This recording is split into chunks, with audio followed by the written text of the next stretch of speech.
Hi there, this is GroovyMG and welcome back to the 6th part in my Source Direct Breakdown series. Now today I've got one of my favourite topics to go through, and that's breaking down how to create these 90s style classic jungle pads from scratch.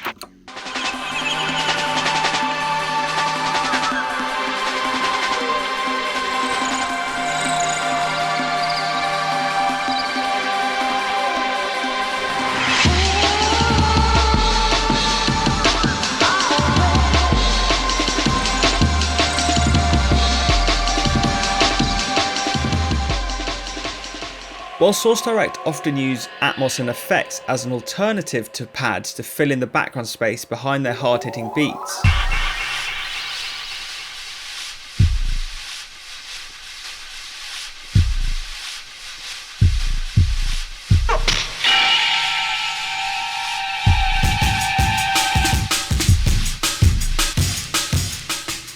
we do also see them veer into more atmospherical jungle territory with their tracks like Complexities and Secret Liaisons.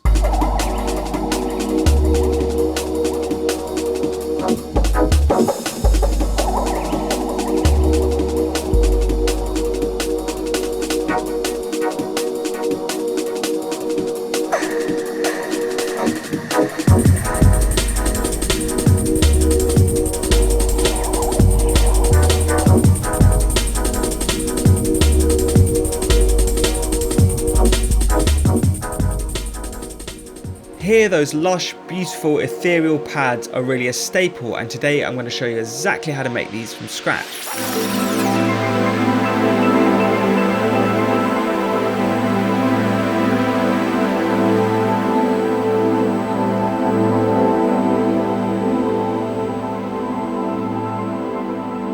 So to start with, let's have a look at the source of these pads, and a lot of them came from the more popular, affordable hardware synths that were available in the 1990s. And some notable mentions include the Roland JV1080, the Korg Wavestation, the Korg M1, the EMU Morpheus, the Kurzweil K2000 and the Yamaha DX7.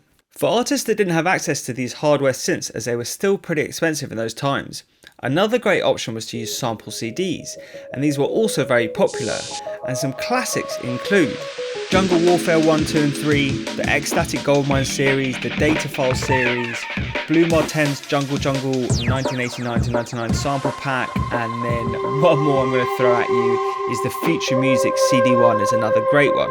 And I'm pretty sure most of these are available for free on the internet now, so I'll try and find some links and you can check those down in the comments. Finally, the birth of the classic hardware samplers such as the Akai's, the Emus and the Rolands enabled artists to sample from other records as well as from movies and films, and because the licensing hadn't really caught up with the hardware samplers, they were pretty much able to take what they wanted and off they went.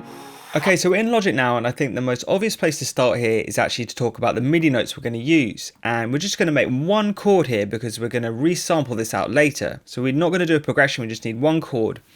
And then the most common or most popular type of chord we're going to use is a major or minor 7th or 9th chord. Now, even if you know nothing about music theory, these are really easy to create. So if we're in the key of A minor, which is basically all the white notes, all we've got to do is skip one white note every time we go up the keyboard. Here, skip a white note, up, skip a white note, up. Okay, and then I've got to just make these all the way start to start. And now, if we look here, we've got an A minor 7/9 chord. So super simple.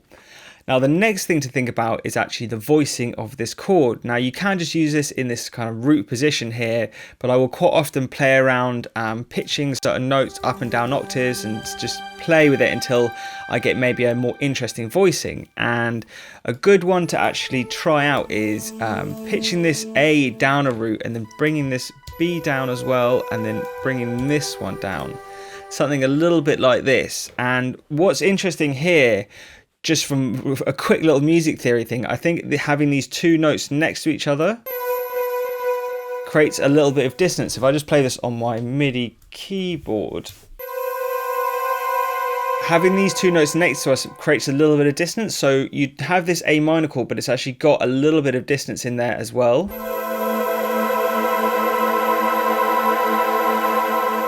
So it's a really nice sounding voicing, and I think it's perfect for these jungle pads. And then maybe let's go down an octave as well with all of this.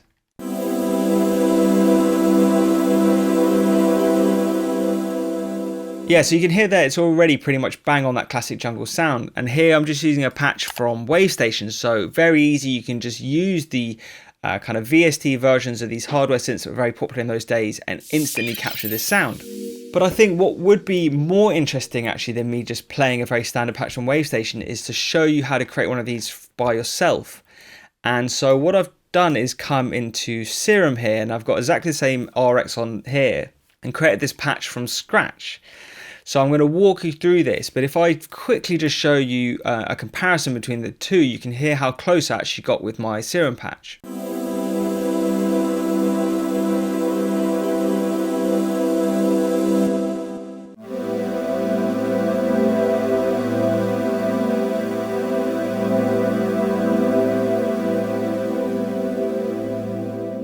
So I've got a blank instance of Serum now, and I've just copied that MIDI down to the same track. So we've got a very bland saw wave, but the first thing you're almost always going to do is try and thicken up this sound a bit. So I'm going to add some unison and then just mess with this detune a little bit.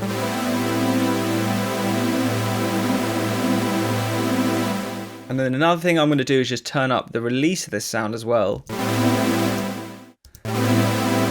just so it rings out a little bit more naturally. And then I'm going to come and straight away put on a filter here.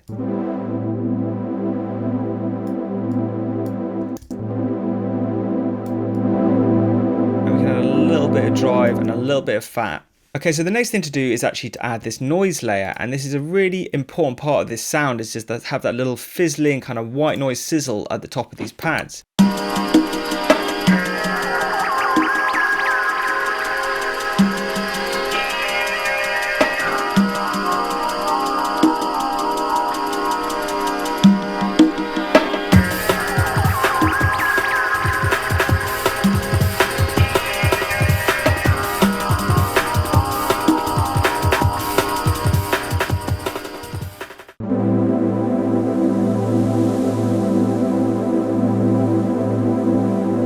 Got that kind of sitting in there as well.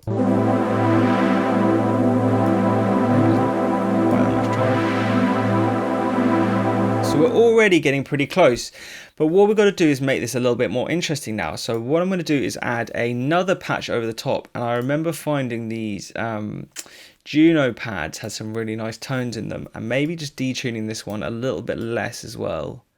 But I'm not going to send this to this filter. Maybe just mixing it a lot lower.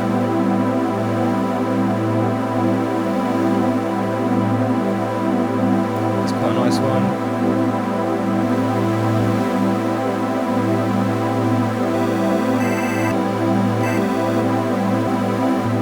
Almost like this one the most, because it's really complementing the saw wave that's already there. It's quite similar.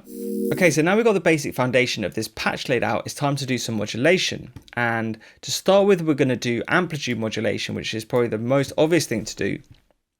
And in Serum, you can hold Shift and Alt, I think, and click something to change it from unipolar to bipolar. So it's going to modulate either side of this where the parameter's set. And then I'm just going to start to play with the rate. I feel like it probably wants to be quite slow. So nice slow modulation. Maybe that's a little bit too much.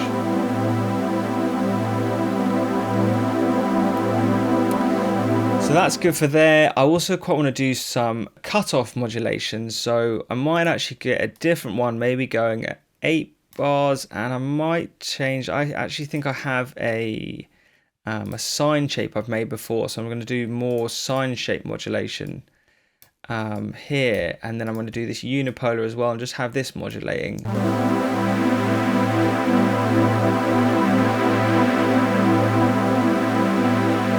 I can also hear that cutoff might be something really useful later on that I might want to actually automate in Logic as well. So I'm going to assign a macro to cutoff, pull this down, and then pull this macro up, and so I can then control cutoff from this actual macro command.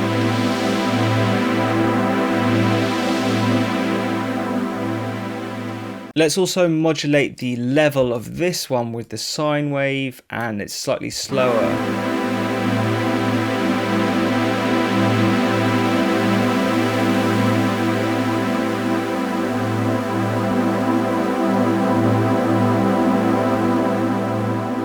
get everything moving a bit in slightly different times and slightly different ways. And then one more LFO I'm going to do is actually to, I quite like using some FM on this. This FM from A usually gives you quite interesting tones at like a low level. So same thing again, bipolar. I'm clicking this to make it bipolar, and then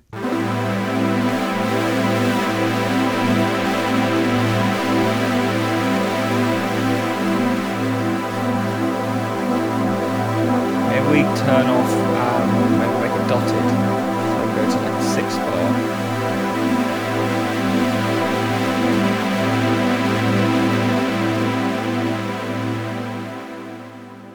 So I've got these 3 LFOs all doing slightly different rates, and hopefully that's going to mean things are going to rise and fall in this pad at slightly different times to keep the energy just kind of flowing. And just for effects, I know this hyperdimension is really good in Serum. Not too much though, because you can hear that really chorusing.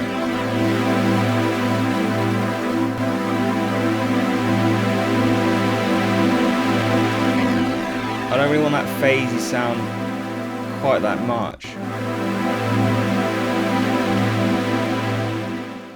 A flanger can be quite good sometimes actually. Let's have a little go.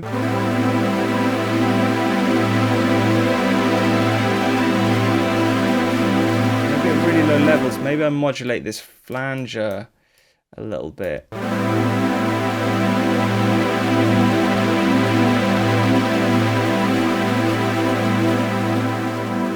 Subtly, not that audible there. I've already got this hyper doing some chorus. I don't know if I need to double up, but we can try.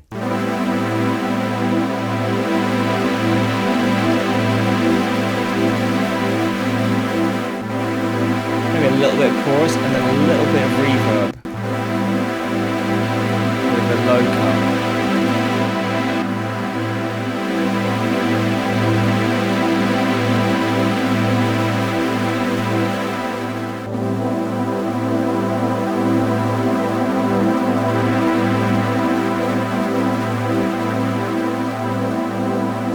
Just trying to fine tune things a little bit. I wanted to hit that fizzle. So we've got everything moving quite nicely now, and this is really the kind of template that I start from with my jungle pads, and then you can go and start messing with these wavetables here and just throwing other stuff in there, and you can get loads of interesting tones just messing with these 2 wavetables now that we've set up the kind of structure of this pad.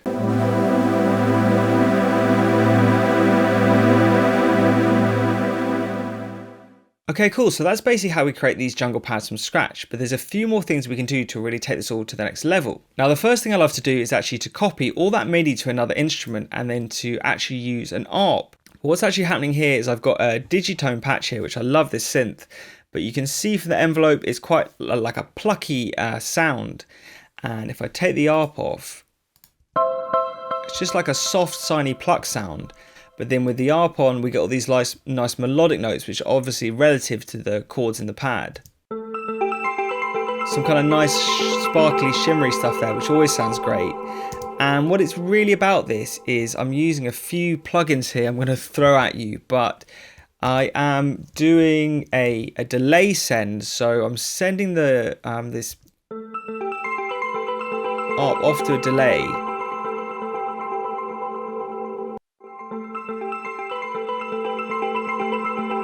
So it gets kind of stuck in that delay, but as it's getting sent to the delay, I'm then turning up this reverb to like a really high setting, and I'm also just doing some, I think, some filter modulation as well whilst this is all happening. So you can just see here what I'm really trying to do is just create all this movement and have this ebb and flow with all of these different plugins and reverbs and filters, just to make the sound realistic and as human as possible. And if I then layer it with the pad,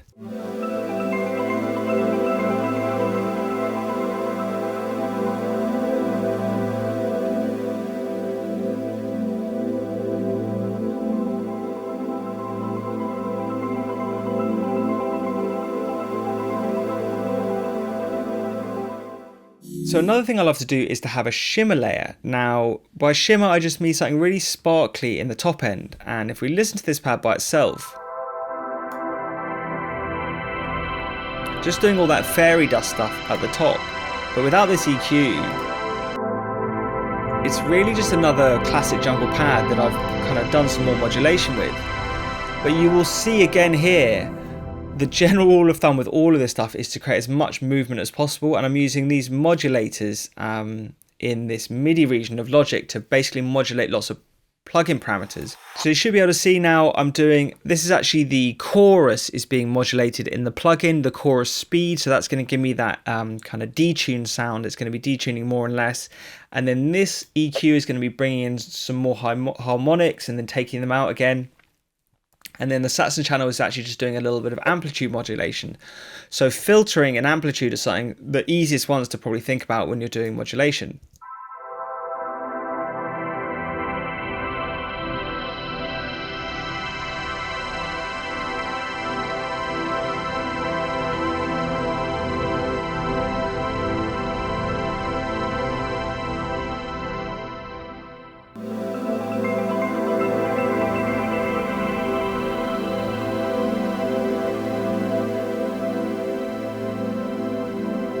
Just wants to sit in there, just sparkling a little bit.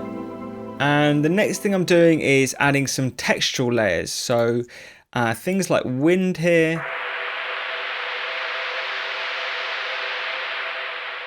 Is always going to sound good. And then jungle birds. Really low in the mix, but also just adding more texture in there and just filling out the space even more in the pad. Then I've got this icy shimmer layer. So all these things are super low in the mix. But they're just giving me that hiss, really, is what I'm looking for there. It's just getting bigger and bigger, this sound, and really building it up.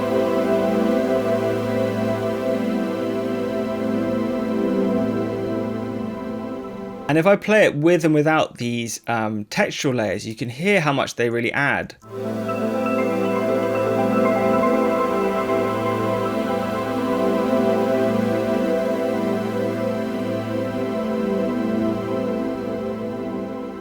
So having those noise layers is really important there. And then the last thing I like to do, and you don't always have to do this, is just to add some more harmonic, interesting little moments that come in and out, similar to the way those arps kind of flow in and out.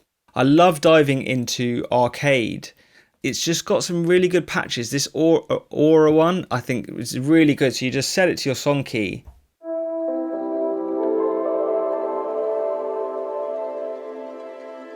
Sounds like this. I like, and I will just play with the volume as I'm listening to this track. I mute these away.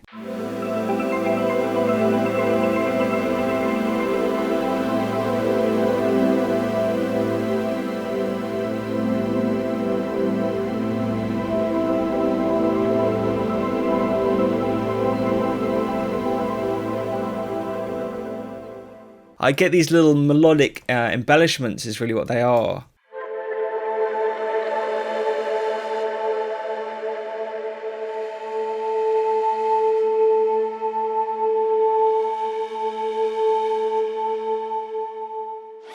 The final result is hopefully something that's really interesting, just playing one chord with lots of movement and lots of life that's just really pleasant to listen to.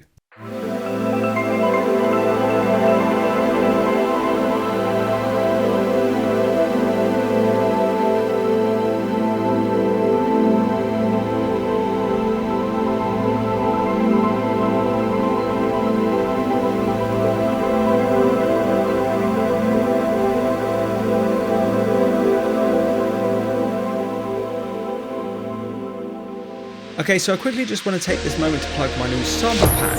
This pack really is aimed at capturing the two sides of Source Direct's work. On the one hand, we've got lots of lush pads like we were making in this tutorial today, and that's really aimed more at the atmospherical side of drum, bass and jungle in the 90s. And then I've also got loads of eerie effects and Atmos, which is aimed more at the Drumfunk styles of drum and bass. So the real goal of this pack is to help you fill out the background space behind your drums and your bass. You need all these extra elements, and so I'm trying to give you a lot of those ingredients in this pack. So I think it might be really useful just at the end here to give you a bit of an overview of all these kind of modulation and processing tips I'm using here to bring these sounds to life. So what we're doing is using saturation to add more harmonics to our sounds and to make them richer and bigger, but then we're also using filtering to remove some of these harmonics and filter modulation to give more character to these sounds as the harmonics are being introduced and taken away at different times. And then we've got chorus and stereo wideners just to make the pads sound massive and huge across the stereo field. And then we've also got panning, which is side to side panning, like moving the sounds around the stereo field, but also just panning individual elements off to the left and right is a good thing to do as well. And then reverb and delays and smothering things with reverbs and sending things off to delays at different periods, as well as detuning and warbling and getting those pitch fluctuations just to give those certain sounds some more character.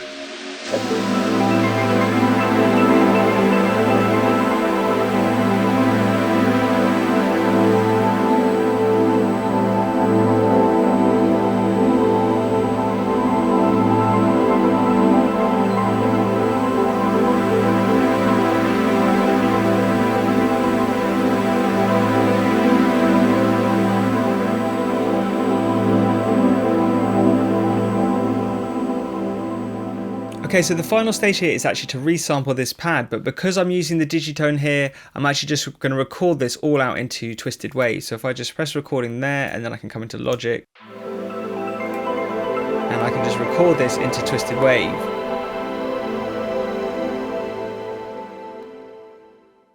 So we can save that pad away and then we can bring it into our projects. Now the whole point of these jungle pads is that you're going to bring them into a sampler. So if I chuck my pad back into this sampler, we can now hear when we trigger this pad up and down on our computer keyboard,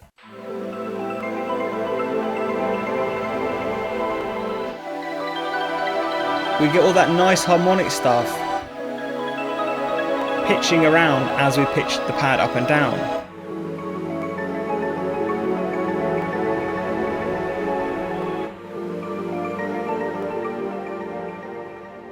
Okay, wicked. So I hope this has been a good breakdown on how to create those classic 90s style jungle pads, and I will be back for maybe one more video in this Source Direct breakdown series in the next week or two. So yeah, until then, look after yourselves and I'll catch you back in the next one.